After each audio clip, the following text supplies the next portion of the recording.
Teknik penjahitan Simple Interrupted Suture. Teknik ini merupakan teknik yang paling sederhana, tidak memakan waktu, dan secara kosmetik memberikan hasil yang cukup baik. Teknik Simple Interrupted Suture sebaiknya dimulai dari tengah luka, kemudian keluar dengan jarak antar jahitan sama. Keuntungan dari teknik ini, yang pertama, proses tidak membutuhkan waktu yang lama dan dapat digunakan untuk menutup semua jenis luka.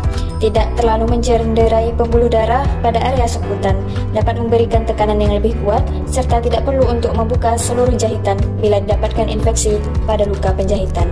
Kelemahan dari teknik ini yaitu terjadinya cross-hatching, tampak seperti sel kereta api pada area bekas tusukan jarum pada saat benang dilepas, serta ada kemungkinan terjadinya iskemik jaringan bila tekanan saat membuat simpul terlalu kuat.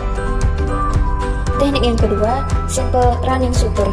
Metode ini hampir sama dengan teknik sebelumnya, hanya saja simpul dibuat pada jahitan pertama dan jahitan terakhir, sehingga jahitan berkesinambungan. Teknik jahitan ini dapat digunakan pada luka yang cukup panjang dan tegangannya sudah diminimalisir oleh deep suture terlebih dahulu. Selain itu, teknik ini juga dapat digunakan untuk full thickness skin graft. Kemudian, keuntungan teknik ini adalah proses tidak membutuhkan waktu yang lama, membantu hemostasis, skar yang lebih sedikit karena simpul juga lebih sedikit, dan reapproximation dari tepi luka cepat. Kemudian, kelemahan teknik ini adalah sama seperti sebelumnya. Kemudian, risiko luka mengalami wound dehiscence, dan kemudian terjadinya kerutan apabila luka berada pada kulit yang tipis. Selain itu, bila terjadi infeksi pada luka jahitan, maka jahitan harus segera dibuka. Teknik yang ketiga, matras vertikal. Teknik ini memudahkan untuk membentuk tepi eversi pada penyatuan luka dengan penjahitan, meminimalisir deep space dan tegangan pada sepanjang luka. Teknik penjahitan dapat menembus lebih dalam melalui lapisan dermal atau bahkan subdermal. Simpul dibuat pada permukaan kulit. Keuntungan teknik ini adalah untuk memaksimalkan eversi pada luka serta meminimalkan tekanan pada luka. Sedangkan kelemahan teknik ini sama seperti teknik-teknik sebelumnya, yaitu cross-hatching. Kemudian, lepas jahitan itu sebaiknya dilakukan pada hari ke-5 ataupun ke-7 setelah prosedur dilakukan. Kemudian, hal ini bertujuan untuk meminimalisir dari pembentukan skar.